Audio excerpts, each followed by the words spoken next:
Hey guys, welcome to another episode of Virtual Shine. We're super excited because today we're going to be playing a super fun game. You want to tell them what we're going to be doing? Yeah, we're doing tub races. So it'll be 2v2. We have an obstacle course set up that we'll be running through. Best time wins. Woo! Jeremy, it is your birthday. It is. And it is Virtual Shine. Hello, Virtual Shine. Without any context, what we need you to do is pick teams between the four of us. So any combination of two. And it's fully up to you.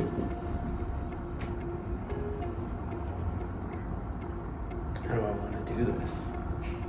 He wants to do it, folks. I have a good idea. He wants to do it.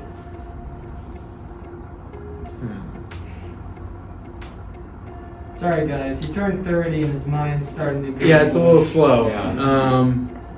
Do I get to know what you guys are doing? Or? No. No content. Okay. Benj, Emily, Ben, Taylor. There you go. Thank you. Benj, There you have Emily, me and Taylor. Okay, here we go. You're here at the Daytona 500, aka the Shine Tub Race Track. We're gonna show you guys the course. So if you look to our right, here we have the vehicle, the tub cart. This is what the racers will be doing, racing in this. After they get in that, their partner's gonna push them down this hallway right here. Straight American muscle, that hallway. They have to make through these Can Jam little setups here. Shout out to Travel Dad, the inventor of Can Jam. If we go right on through here, we're gonna make our way to the gym. And in the gym, there's a stool right in the middle, and they need to spin around that 3 times.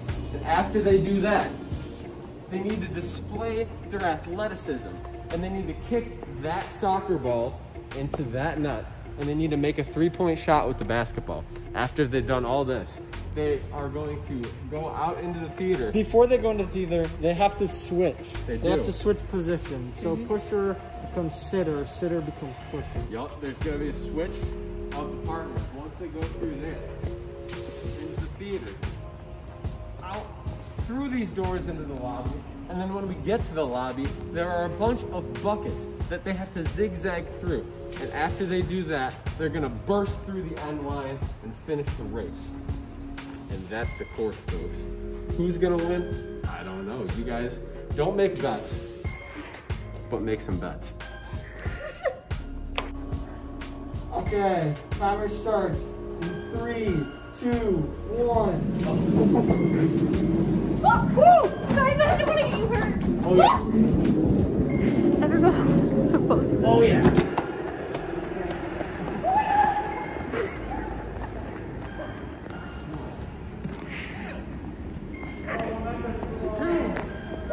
No, that's 2. You're up to 2 minutes.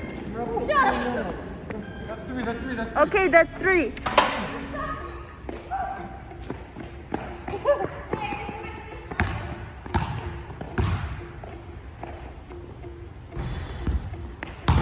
Oh, then be bad at basketball. Airball! Airball!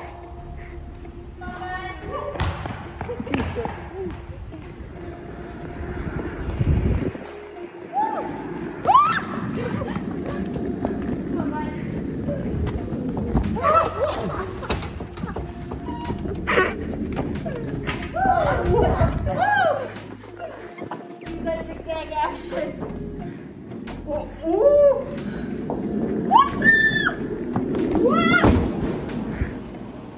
Time. We here with next team. You ready? I'm born ready. Ready? Oh. No, go ahead. Ready, set, go. Oh,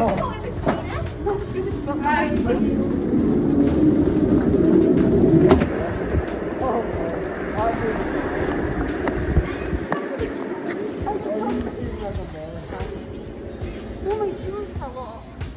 Wear shoes. Almost 2. Oh, boy, that's 2. 2. We got a different method. Interesting. Are you ready? 3.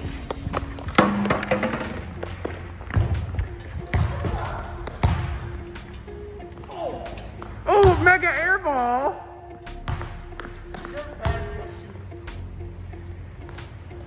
Oh. Soccer player. Woo. Oh, mega. Woo.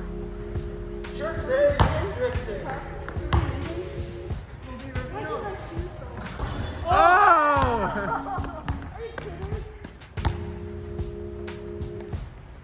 Ah! He's struggling, folks. He's struggling. He's struggling. Oh, mega buckets.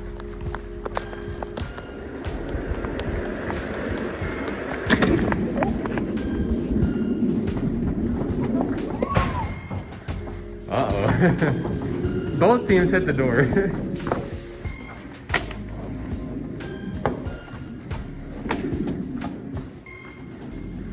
Ooh.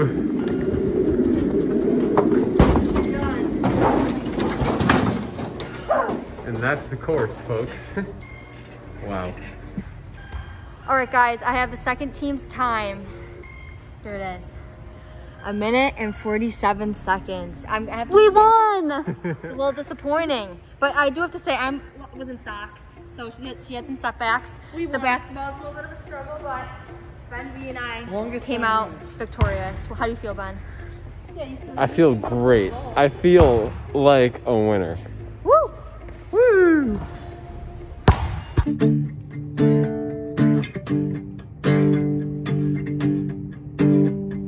Just one word, you calm the storm that surrounds me. Just one word, the darkness has to retreat. Just one touch, I feel the presence of heaven. Just one touch, my eyes are open to see. My heart can't help but believe. There's nothing that a God can do. There's not a mountain that He can move. Oh, praise the name that makes a way. There's nothing that a God can do. I will believe for greater things. There's no power like the power of Jesus. Let faith arise. Let all agree. There's no power like the power of Jesus. I will believe for greater things. There's no power like the power of Jesus. Let faith arise. Oh, let all agree. There's no power like His power. There's nothing that our God can't do. There's not a mountain that He can't move. Oh, praise the name that makes a way. There's nothing that our God can't do. There's nothing that our God can't do. There's not a prison wall He can't break through. Oh, praise the name that makes a way. There's nothing that our God can't do. Hey, Virtual Shine. My name is Taylor. I'm super excited to be able to speak to you guys today. So we are in week 2 of our series Disciple, and today I'm going to be talking about service. And so I have a question for you guys, and I want you guys to think about this. So I want you guys to think of somebody in your life that has a servant's heart and goes out of their way to serve others. Maybe for you, that's a parent, it's a friend, a relative, a coach, a teacher. That someone in my life is my Aunt Vicky. I don't really have like one specific example of a way that she's had a servant's heart, because she just exemplifies that in her entire life, but I have a few like little examples that I want to share with you guys. So first one is that she used to do Meals on Wheels. She doesn't do this one anymore, but she used to, and I went with her a couple times that I was younger to deliver these meals. If you guys don't know what Meals on Wheels is, it's basically delivering meals to elderly people so that they have a nice warm meal that they can eat.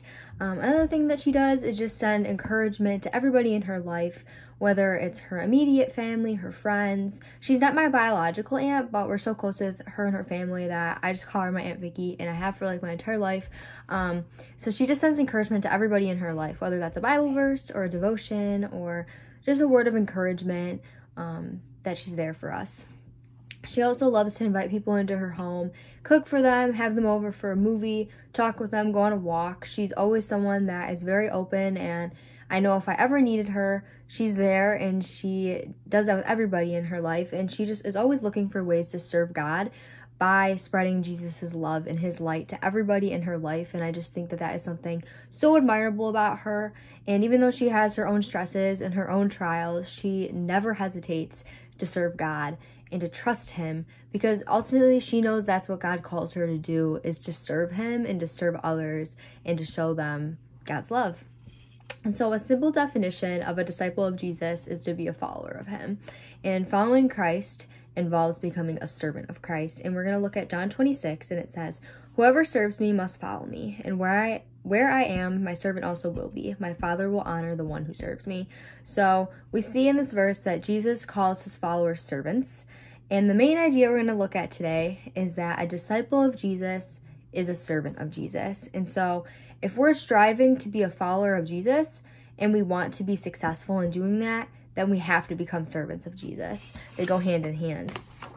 And, you know, as Christians, that should be something that we want to do. It shouldn't be an out of habit, like, oh, I have to follow God. Oh, I should go help my neighbor. It should be, no, like, I want to help my neighbor. I want to go to church. I want to serve God with my words, my actions, and my thoughts. And so today we're going to be able to look at 3 ways to become a successful servant of Jesus. Number 1 is to develop a servant mentality. Matthew 10:24 says, "The student is not above the teacher, nor a servant above his master."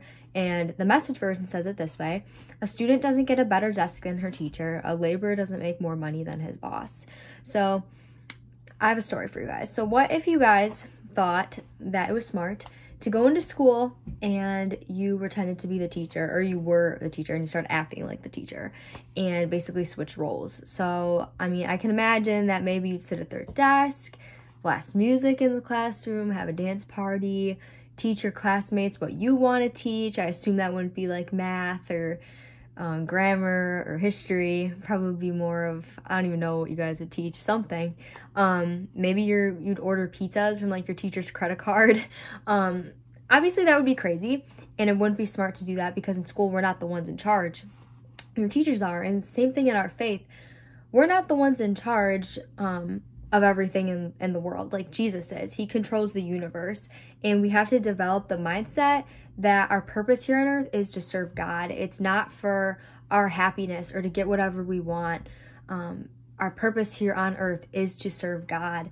Growing up, my parents used to tell me, "Taylor, the world doesn't revolve around you." And I don't know if any of your parents have had that, like, have said that to you, but that was something that my parents used to always say to me. And even being 19 years old, I still have my selfish moments. It's really easy to be like, to have like me-centered thinking, but God calls us to have him-centered thinking, and to remember that we are here on this earth to serve him with everything that we are.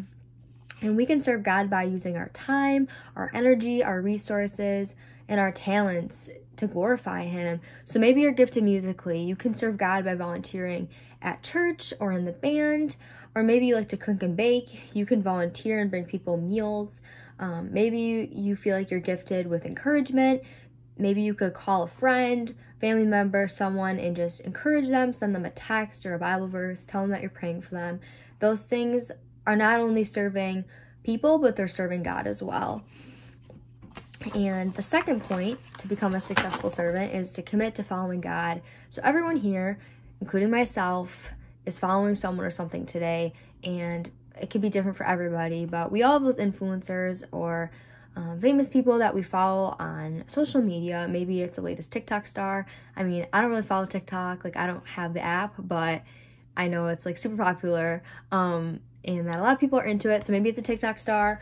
Maybe it's your favorite like YouTube channel, whether it's like a makeup channel or like gaming, Minecraft. I don't know any of the channel names, but my brothers are into, like, you know, all the gaming kind of stuff. Or maybe it's your favorite sports player like Josh Allen, who I'm super confident is going to play such a great game today on Sunday. If you guys are watching it Sunday, wearing some Bills apparel. But following those people or things aren't bad. They're good things. But the secret is that in order to be a successful servant of God, God has to be our #1 priority, and he has to be the one we're looking to. And you might ask, like, okay, what does it take to follow God? What it takes to follow God is to do what he says and to obey him and his word and to walk in that. And James 1:22 says, do not merely listen to the word and so deceive yourselves. Do what it says. So when we listen to God's word, we'll want to serve and follow him out of our love for him, and because that's like how we obey him. And we can trust that God is faithful. We can trust that he loves us and that he cares for us. And so out of that, we should be going into the world and serving people and also serving God. And the last point we're going to be looking at, number 3, is to start serving where you are. 1 Peter 4:10 says, each of you should use whatever gift you have received to serve others as faithful stewards of God's grace in his various forms. So I think many people are waiting like for the right time, to be the right age, to be in the right place to start serving. But honestly, like the right time to serve is now, and the right place to serve is where you are, because God places you where you are in your circle of influence with the gifts that you have for a specific reason, which is to serve him and to serve others. So when I have another story for you guys. When I was in middle school, like 7th, 8th grade, my parents encouraged me to do Dream Week, previously called School of Rock, if anybody remembers that, because I love to sing. And many people told me that I had a gift of singing. I used to attend a different church, and growing up, I would do like the little like Christian plays there. I had like solos. I did choir in middle school. I was always like singing around my house, singing to High School Musical, so many things. But I did not want to do School of Rock. I was so nervous because I was young. I was nervous to like meet new people, to sing in front of people. That was just not my thing. But summer for my 9th grade year, my dad just signed me up, and I was not happy because I was so nervous. Seriously, I remember like the morning before my first day, I was like so nervous. I like thought I was gonna get sick. I was so scared. But let me just say that looking back, I am so incredibly thankful that I did that, and that I did School of Rock, because not only have I met some of my very best friends through doing that, but I got to use the talent that God gave me to serve him. And I'm just really, very, very thankful for all the opportunities that I've gotten at the chapel to lead worship, and it's something that I just love doing. And like I said before, God gives us gifts for a reason so that we can serve him and help people meet their needs. And so maybe this week, ask God and pray, like, God, how can I see people's needs? How can I serve them? How can I bring light into their life and show them God's love?